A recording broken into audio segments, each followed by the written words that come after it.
अच्छा, आज का हमारी क्लास छोटा सा टॉपिक है। काफी जगहों पे नहीं पढ़ाया था, तो आज यहीं से स्टार्ट सबको एक साथ ऑनलाइन ही कर रहे हैं कवर। आपके पास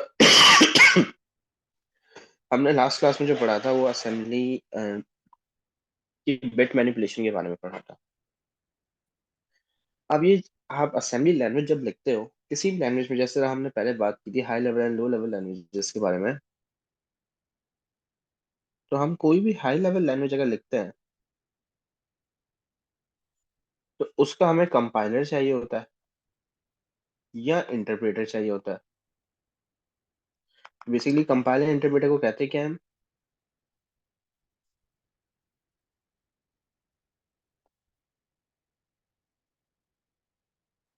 ट्रांसलेटर कहते हैं। किसी भी हाई लेवल लैंग्वेज को मशीन कोड में कन्वर्ट करने के लिए हमें इनकी जरूरत पड़ती है। ये तो हाई लेवल लैंग्वेज की बात हो गई। यही जब हमारे पास एक होता है लो लेवल लैंग्वेजेस की अगर हम बात करें, तो लो लेवल लैंग्वेजेस हमारे पास दो आती हैं। एक आती है मशीन कोड और दूसरी आपके पास आ जाती है असेंबली लैंग्वेज।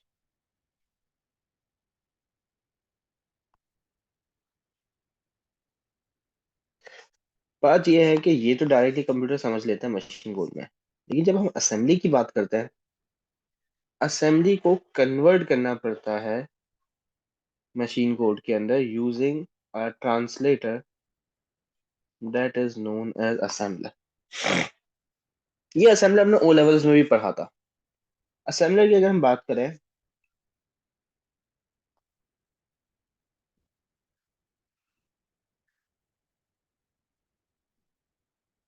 तो it is same as compiler. अब आप लोगों को अगर याद हो कि कंपाइलर किस तरीके से काम करता है, तो मैं आपको बता दें कंपाइलर एग्जीक्यूट तो पूरा मतलब क्या कहते हैं, आपकी ऑब्जेक्ट कोड तो पूरी एक फाइल बनाता है पूरा एक साथ, लेकिन ट्रांसलेट करता भी वो लाइन बाय लाइन था। तो ये सेम असेंबलर भी आपका कंपाइलर की तरह काम करता है और इन दी एंड आपको एक ऑब्जेक्ट कोड बना देता है। फिर आप मल्टीपल ऑब्जेक्ट कोड्स यूज करते हो,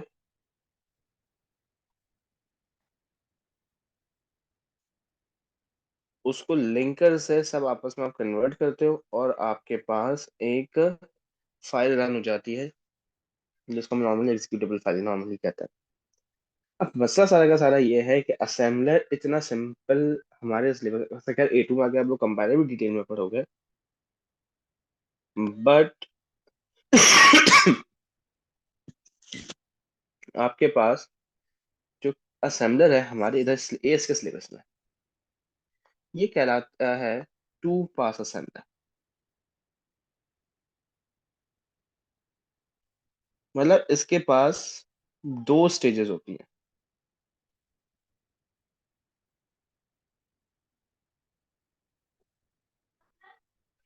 एक आता है आपके पास फेज वन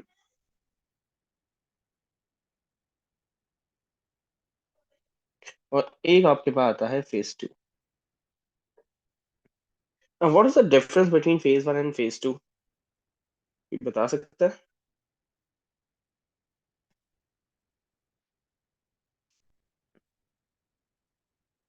प्लीज बेटा माइक यूज कीजिएगा जो भी बताने की कोशिश अगर कर रहा है तो। फेज वन बेसिकली आपका पास वन है, फेज टू मतलब आपका पास टू है। फेज वन को हम कहते हैं एनालिसिस फेज।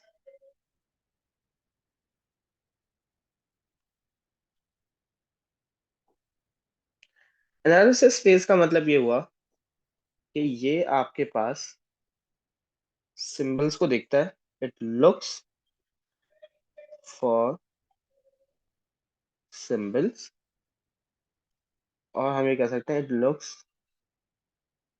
For constants. इसको भी थोड़ा डिटेल में जाके पढ़ते हैं, अभी फिलहाल सिर्फ ऊपर बस बता दूं।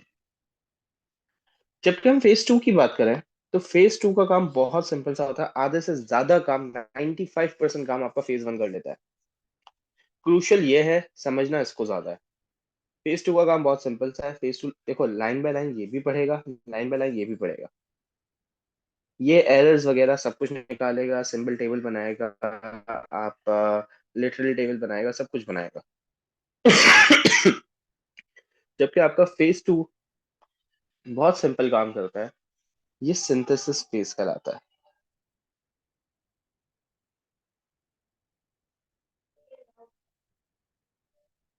सिंथेसिस फेज का मतलब ये हुआ कि ये क्या करता है, आपके जितने ऑपकोड और ऑपरेंड लिखे हुए होते हैं ना, जितना आपने पूरा कोड लिखा है, उसको ये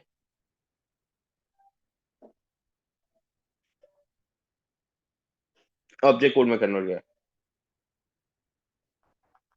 हम ये लिख सकते हैं creates an object code.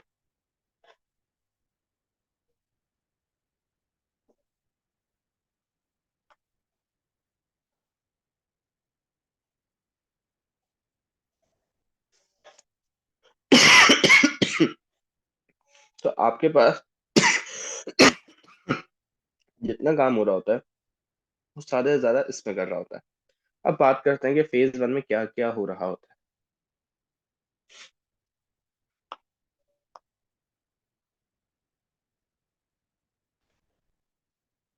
Pass one, जो आपका एनालिसिस है, क्या क्या करता है ये, मैं की पॉइंट्स बता रहा हूँ। हम ये कह सकते हैं, अच्छा इसके क्वेश्चन भी साथ साथ कर लेंगे ताकि समझ भी आ जाए। It passes to instructions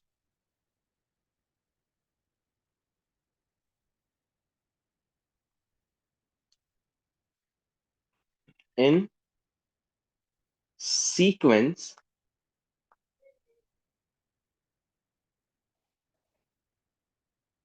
looking for symbol addresses।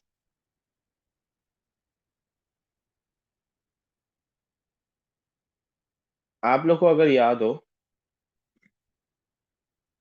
तो मैंने आपके पास, जब मैं आपको एल डी वी पढ़ा रहा था, रिलेटिव एड्रेसिंग, उस वक्त सिंबल्स के बारे में बताया था, याद है?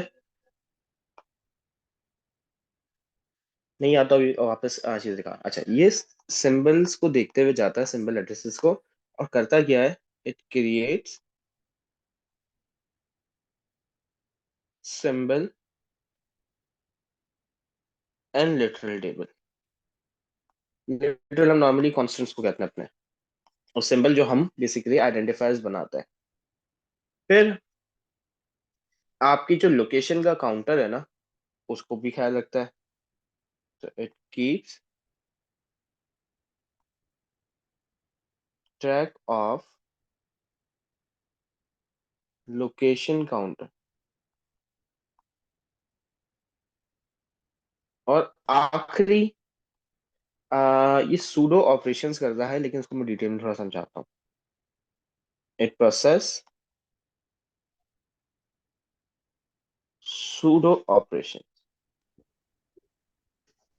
सूडो ऑपरेशंस क्या होता है? सूडो ऑपरेशंस का मतलब ये हुआ कि ये मैक्रोज और डायरेक्टिव्स पे काम करता है। तो आप में से मुझे कोई बताएगा कि मैक्रोज या डायरेक्टिव्स के बारे में आपने कभी सुना है या आपको पता है? No sir. नहीं सर सर। मैक्रोस के बारे में सुना है, वो मतलब खुद ब खुद काम, मतलब थोड़ा तेज करते हैं। गेम मतलब गेम्स वगैरह में भी अगर मैक्रोस यूज करें तो उसको चीटिंग कहलाती है, इस सेंस में खाली। अच्छा खैर, वो मैक्रो तुम्हारा कॉन्सेप्ट सही है, लेकिन यहाँ पे इनका यूज अलग है। आपके काम को फास्ट करता है, नो डाउट, बिल्कुल करता है। आपने अगर थोड़ा बहुत प्रोग्रामिंग, क्योंकि मैंने अब तक पी टू में ज्यादा डिटेल आगे नहीं पढ़ाई है, तो आपको एक वर्ड के बारे में जरूर पता होगा जिसको हम कहते हैं प्रोसीजर्स। ओ लेवल्स के लिए चीजें पढ़ी यस होती सर। है, प्रोसीजर्स या फंक्शंस। प्रोसीजर्स क्या होते हैं बेटा?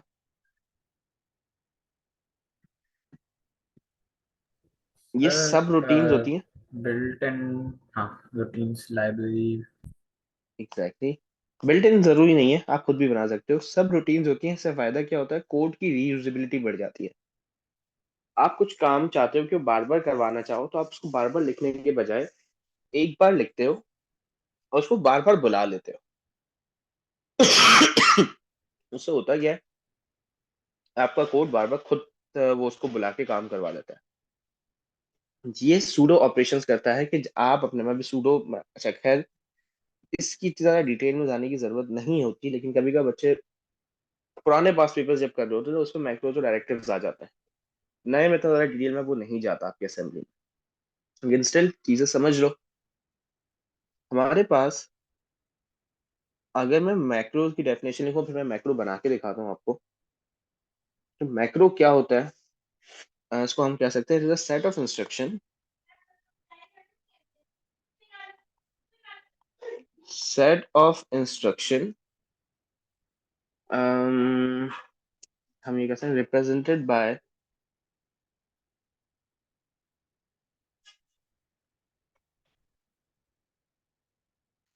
सिंगल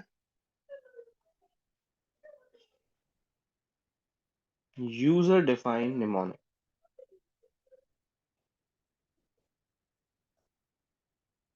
अच्छा, निमोनिक का मतलब क्या होता है, आप किसी भी चीज को छोटा करके इस तरह छोटा करते हो कि आपको याद है। जैसे आपने असेंबली में LDD देखा था, STO देखा था, ये एब्रीविएशंस नहीं होती। सर ये यूजर डिफाइंड के बाद क्या लिखा है आपने? User defined mnemonics, MNEMONIC। ठीक है। निमोनिक्स का मतलब बताया था कि आप किसी भी चीज को शॉर्ट फॉर्म करके लिखते हो, जैसे आपने LDD लिखा, STO लिखा। देखो इसका मतलब क्या है, लोड डायरेक्ट स्टोर, ये एब्रीविएशंस नहीं होती, आप इनको इतना शॉर्ट करते हो कि आपको समझ आ जाए, ये निमोनिक्स कहलाते हैं। अच्छा, मैक्रो से फायदा क्या होता है, it allows developers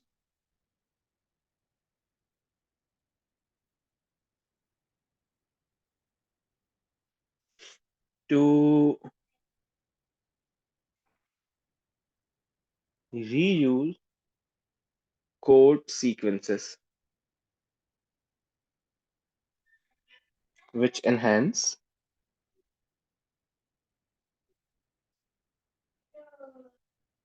code readability and usability।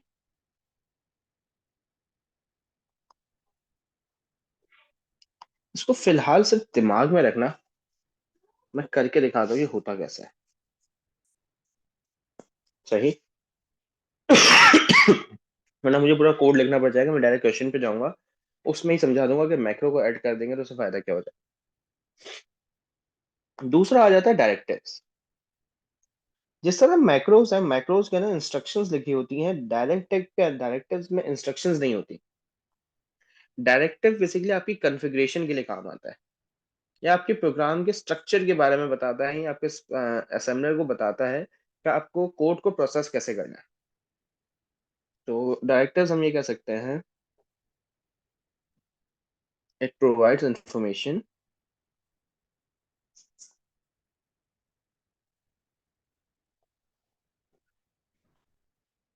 About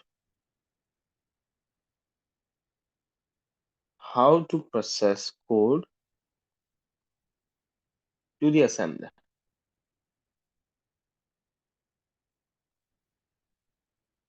जैसे आप ORG लिखते हो, नहीं लिखते हम, आगे जाके असेंबली जब यूनिवर्सिटी में पढ़ोगे तो समझ आएगा। ORG का मतलब होता है ओरिजिन, कि आपका अब बेस एड्रेस यहाँ से स्टार्ट हो रहा है। सही है, आपने ओरिजिन 100 कर दिया तो 100 से स्टार्ट करना है, जो भी है आपका कोड वहां से स्टार्ट हो रहा है, ये सारी चीजें आ जाती हैं, लेकिन ये इतनी डिटेल हमारे सिलेबस में नहीं है। तो हम ये कह सकते हैं कि it provide information about how to process code to the assembler. ठीक है, इसके पास खुद कोई इंस्ट्रक्शन नहीं होती, तो हम ये लिख सकते हैं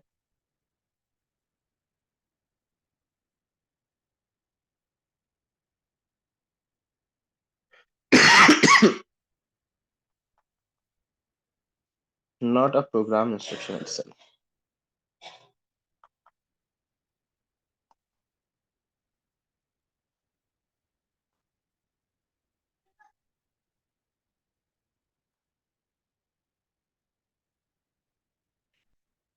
तीसरा, सॉरी लास्ट जो काम करता है आपका pass one, that is error checking.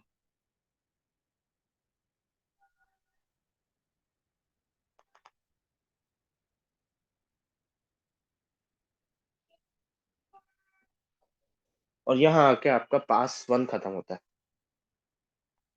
Pass one में आपसे एग्जामिनर आपसे ये काम करवा सकता है, एक एक इंस्ट्रक्शन सीक्वेंस में पास करवाएगा और सिंबल एड्रेसेस ढूंढवाएगा और फिर आपसे क्रिएट सिंबल टेबल बनाएगा। रिटर्न टेबल वो आपसे नहीं बनवाता। तो हमारे सिलेबस में ये चीजें पूछ सकता है। इसके बारे में बहुत रेयर हुआ, पुराने पास पेपर्स में मिलेगा, नए में आपको नहीं मिलने वाला। बाकी ये है कि वो आपसे सिर्फ स्टेप्स के बारे में पूछ लेता है, या मैचिंग करवा लेता है, या आपको फिंगरप्रिंट्स कर देता है, या दो कॉलम्स बना के इंस्ट्रक्शंस देने के बाद आपसे पूछ सकता है कि कौन कौन सा है, इसको टिक करके दिखा दो। पास टू क्या करता है,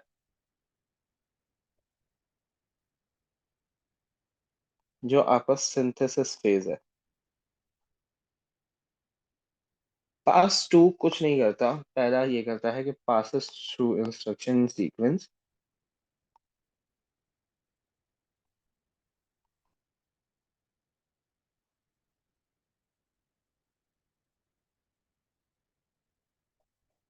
तो ये क्योंकि उसको एरर फ्री वावा मिलता है, और ये क्या करता है फिर, ऑब्जेक्ट कोड बना देता है।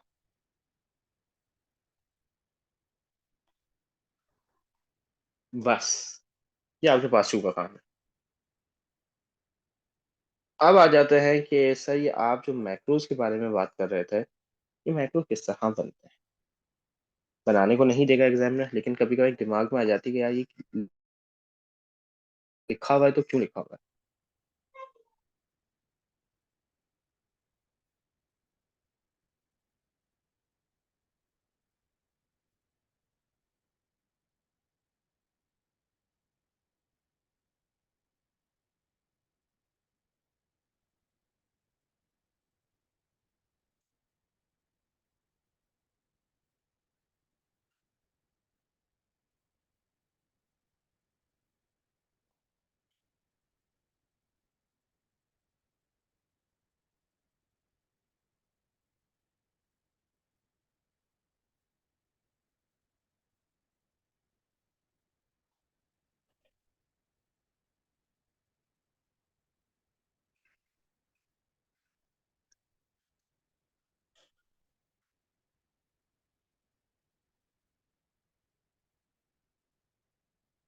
अच्छा, अब आप यहाँ पे देखो,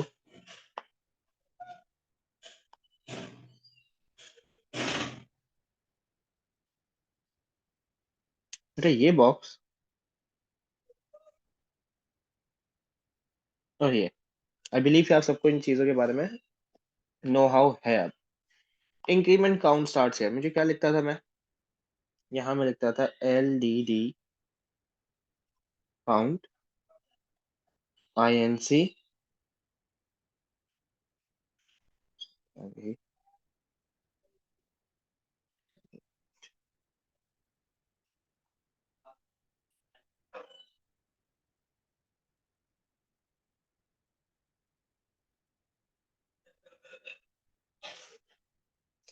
इंक्रीमेंट काउंट INC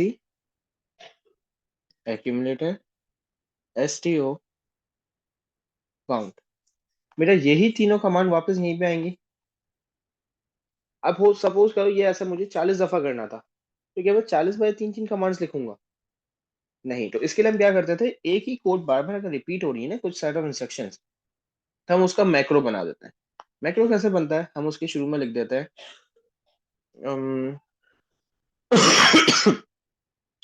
मैंने लिखा INC काउंट, ये मेरा मैक्रो है, और एंड M मतलब एंड मैक्रो। ये सपोज करो मैंने एक बना के रख दिया। तो अब जहां जहां मुझे इंक्रीमेंट काउंट करवाना है ना, वहां मैं क्या करूंगा, कुछ नहीं करूंगा, मैं सिर्फ यहाँ मैक्रो का लिख फंक्शन दूंगा। लगा देंगे। मैं लिख दूंगा इंक्रीमेंट काउंट। पास वन क्या करता है, ये आपने देखा ना, जैसे ही मैक्रो है सूडो ऑपरेशन करेगा, इसकी जो इंस्ट्रक्शंस है इनको यहाँ पे लेके आ जाएगा, फिर इनको यहाँ लेके आ जाएगा। ये पास वन में होता है, क्योंकि आपने वैसे तो कोड में इस तरह लिखा होगा इंक्रीमेंट काउंट, यहाँ पे भी मैंने लिख दिया इंक्रीमेंट काउंट। तो उसका जो एक्चुअल कोड है उस मैक्रो का, वो पास वन में अपनी जगह पे वापस आ जाता है, मतलब ये पास वन उसको यहाँ ले आएगा, यहाँ पे ले आएगा। क्या ये कॉन्सेप्ट क्लियर है? Yes sir. तो मैक्रो का काम सिर्फ इतना सा होता है, इसलिए मैंने कहा ना कोड की रीयूजेबिलिटी बढ़ जाएगी। अब देखो तीन तीन लाइनें जो लिख रहा था मैं बार बार, अब उसकी जगह एक लाइन लिखनी पड़ेगी। ये फायदा हो जाता है आपका। अच्छा, दूसरा मैं अब आ जाते हैं इसके क्वेश्चन पे कि एग्जामिनर सिंबल टेबल कैसे बनवाता है।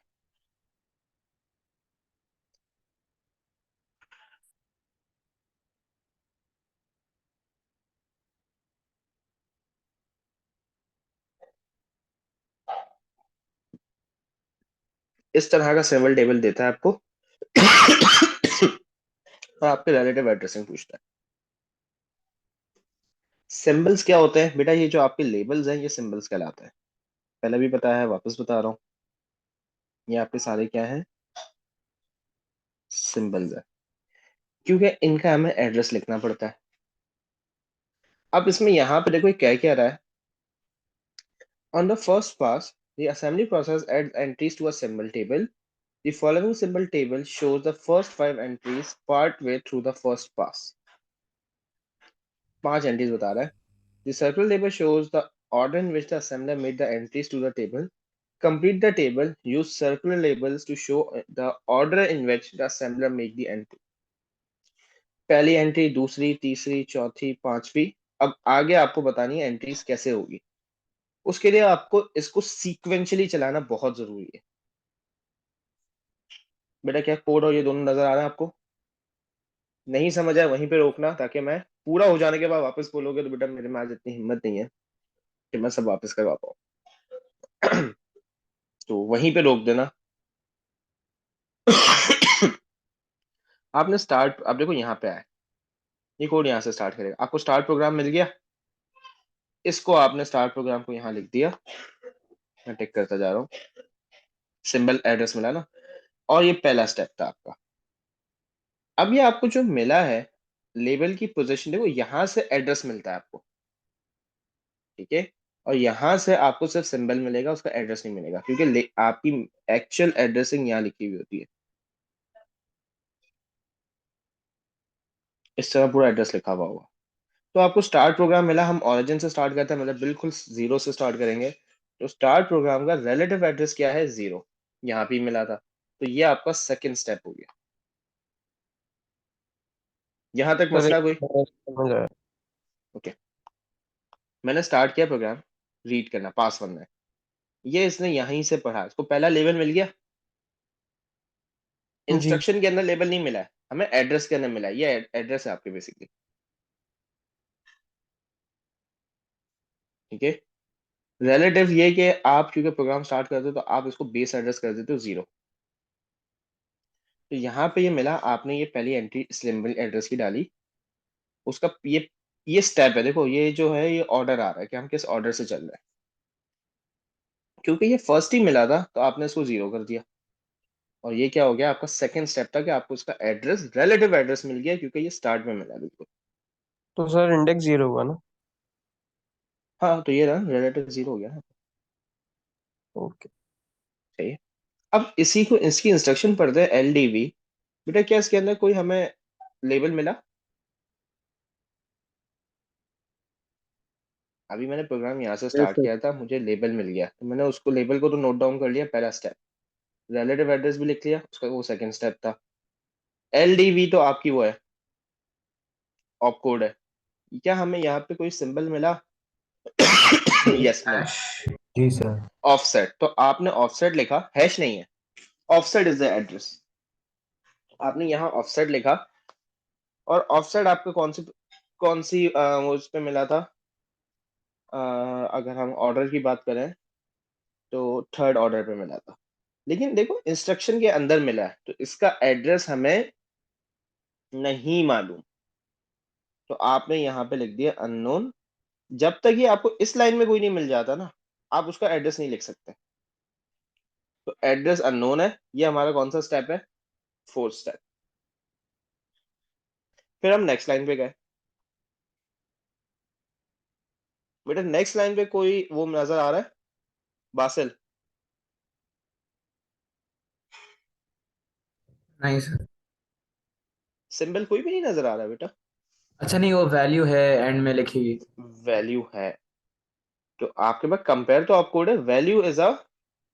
आप तो आपने वैल्यू की एंट्री की। ये कौन सी एंट्री थी मेरी? फिफ्थ एंट्री थी। बेटा क्या आपको वैल्यू का एड्रेस मालूम है अभी? रिलेटिव एड्रेस नहीं मालूम? तो आप वैल्यू को क्या लिखोगे? जीरो या नो। अननोन बेटा, अननोन। और ये मेरी कौन सा स्टेप है? सिक्स स्टेप है। ये क्लियर है? अब नेक्स्ट इंस्ट्रक्शन पे जाता है। इब्राहिम इलाही, कोई लेबल नजर आ रहा है इस लाइन पे? नहीं एंड यहाँ। प्रोग्राम आ रहा है, एंड प्रोग्राम। एन प्रोग्राम, तो हमारा एन प्रोग्राम हमें मिल गया। और ये कौन सी एंट्री है मेरी? सेवेंथ। साद मलिक, बेटा इस लाइन पे कोई आपको नजर आ रहा है?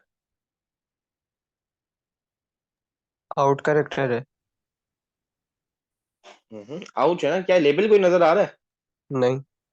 नहीं। तो आप इस लाइन को पास कर जाओगे आगे। अजान प्रेजेंट है? जी सर। अजान बेटा इस लाइन पे कोई नजर आ रहा है? ये ऑफसेट है सर। क्या ऑफसेट ऑलरेडी टेबल में लिखा हुआ है? जी सर, लिखा हुआ है। तो उसको लिखने की जरूरत है या नहीं? सर नहीं। नहीं।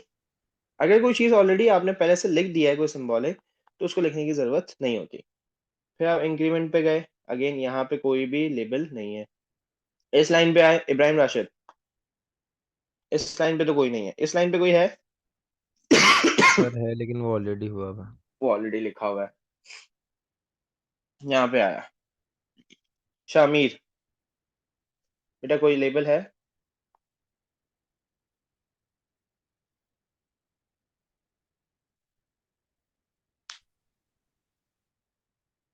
अली प्रेजेंट है?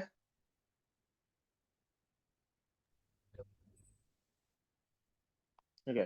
बेटा यहाँ पे आपके पास स्टार्ट प्रोग्राम लिखा हुआ था, लेकिन स्टार्ट प्रोग्राम पहले से लिखा हुआ है तो नहीं लिखोगे। अब देखो आप, जैसे ही आप यहाँ आए, आपको एंड प्रोग्राम मिल गया। अच्छा सॉरी, मैंने एक चीज स्टेप भूल गया था, यहाँ पे अननोन लिखना था। ये मेरा कौन सा स्टेप था? Eight step. एंड प्रोग्राम मिल गया मुझे। कहाँ पे मिला है? अब आपने काउंटिंग करनी है। ये मेरा बेस एड्रेस 0 था, तो 1 2 3 4 5 6 7। एक सेकेंड सॉरी, मुझे समझ नहीं आ रही। 0 1 2 3 4 5 6 7 8। बेटा एट्थ पोजीशन पे मिला है रिलेटिव। तो आपका एड्रेस क्या हो जाएगा? अब आप यहां लिखोगे 8 और इसको काट दो। और ये कौन सा स्टेप था मेरा? नाइन्थ स्टेप था। ये किसी को नहीं समझ आया बेटा? सर अननोन क्यों काटा? सर ये अननोन को काटा क्योंकि अब और मिल गया एट ना। दो दफा क्यों लिखा है?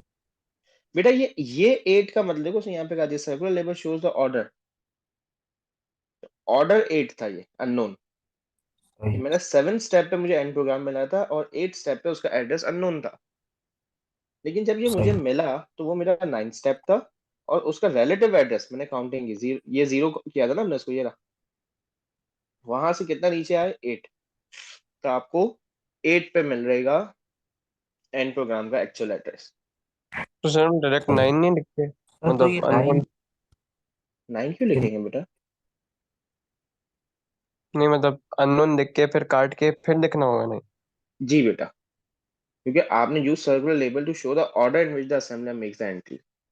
ये 9th पे आया आपके पास। ठीक है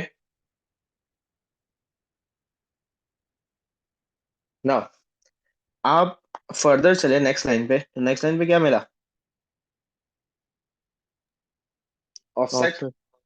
ऑफसेट मिल गया, तो ऑफसेट का कौन सा एड्रेस बेस एड्रेस बन रहा है, मतलब बेस एड्रेस से कितना दूर है, 9 एड्रेस मिला। ये स्टेप कौन सा है, 10। तो अननोन को अगेन कट, मिल गया ना ये।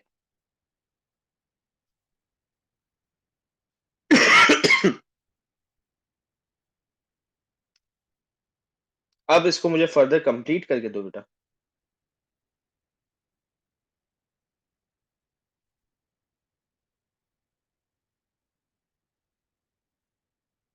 सर ये 9 क्यों लिखा है यहाँ पे, जरा आप समझाइएगा। हाँ बेटा। ये ऑफसेट पे।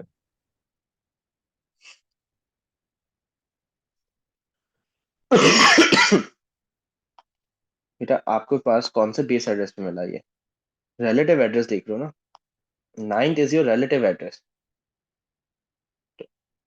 8 पे एंड देखो, 0 पे स्टार्ट प्रोग्राम है, 8 पे एंड प्रोग्राम है, 9 पे क्या पड़ा हुआ है, ऑफसेट।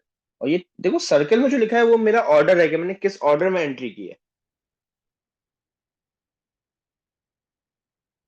ओके सर, समझ गया।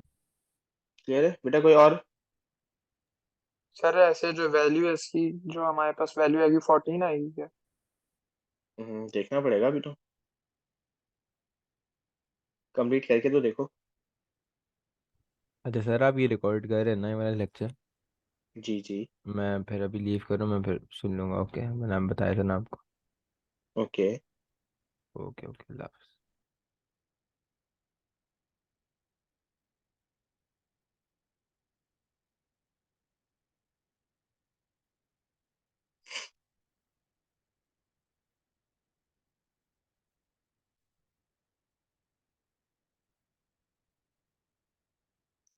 बेटा कंप्लीट कर लिया है।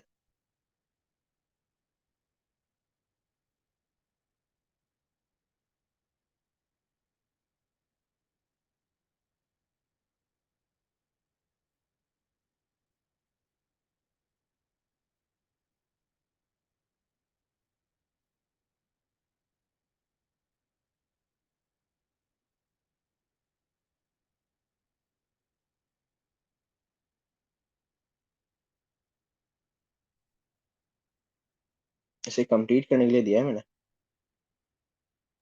सर मैं आपसे पूछता रहा हूँ वैल्यू की, क्या वैल्यू 14 आएगी? वैल्यू की वैल्यू फॉर मैंने, मुझे नहीं पता बेटा, मैं देख रहा हूँ, मैं मतलब वेट कर रहा हूँ, तो सब कंप्लीट कर लें इसके बाद करूँ।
Done.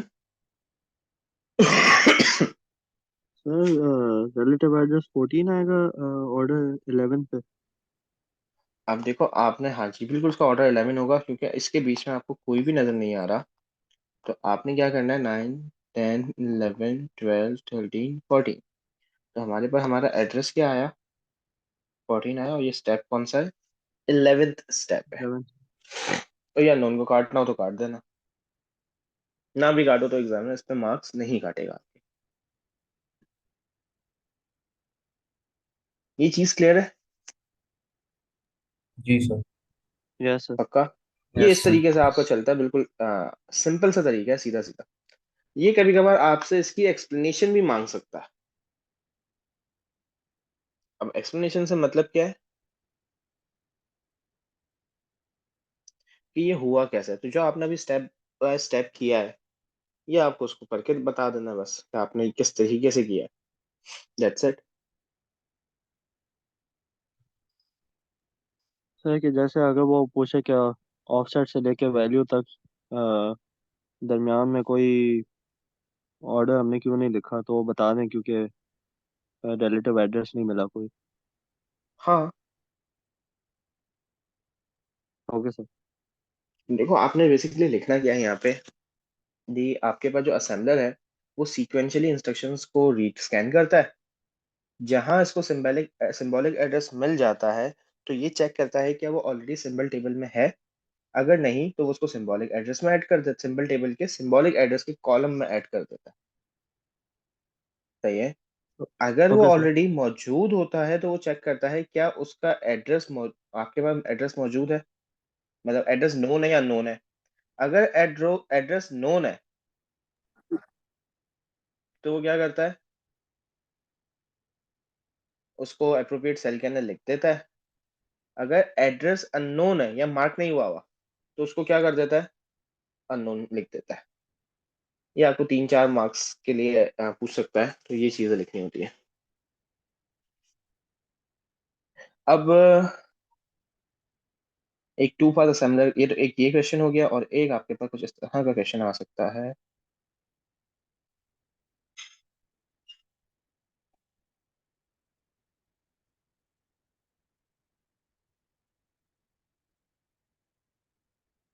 But quickly 2 minute low, उसे कंप्लीट करो फिर क्लास ज्वाइन करते हैं।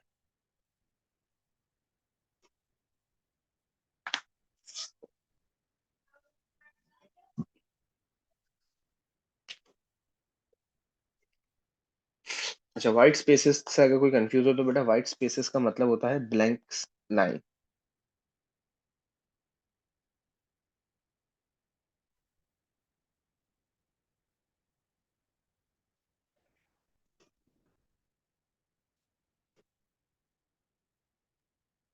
सर पहले 2 सेकंड क्यों आखिरी 2 फर्स्ट के? बिल्कुल ठीक कहा। देखो अच्छा, एक गड़बड़ की है बेटा आपने भी, क्योंकि ये कह रहा है ड्रॉ वन और मोर लाइंस।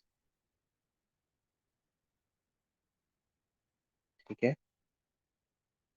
तो इसको ध्यान में रखते हुए बेटा जनरेट्स सर ये object code, generates object object code first और ये तो सेकंड सेकंड है सर। दोनों से नहीं, और जनरेट्स ऑब्जेक्ट कोड कौन बनाता है, सेकंड पास करता है। Second second read the source code one line at a time, ये फर्स्ट। दोनों करते हैं।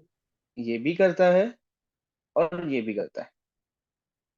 Removes white space first, add labels to the symbol table first.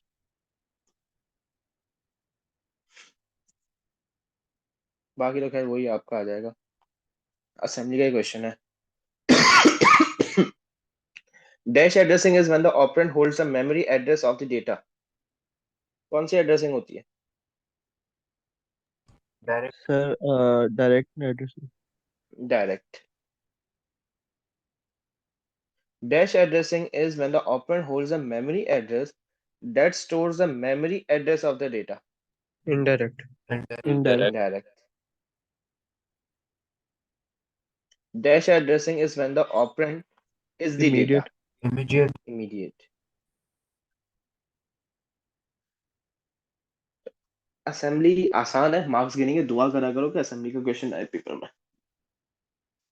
आज की क्लास को ही एंड करते हैं। कुछ क्वेरीज हैं या कुछ पूछना है तो बेटा पूछ सकते हो। नहीं नो सर, सर। सब क्लियर है। अल्लाह हाफ़िज़। अल्लाह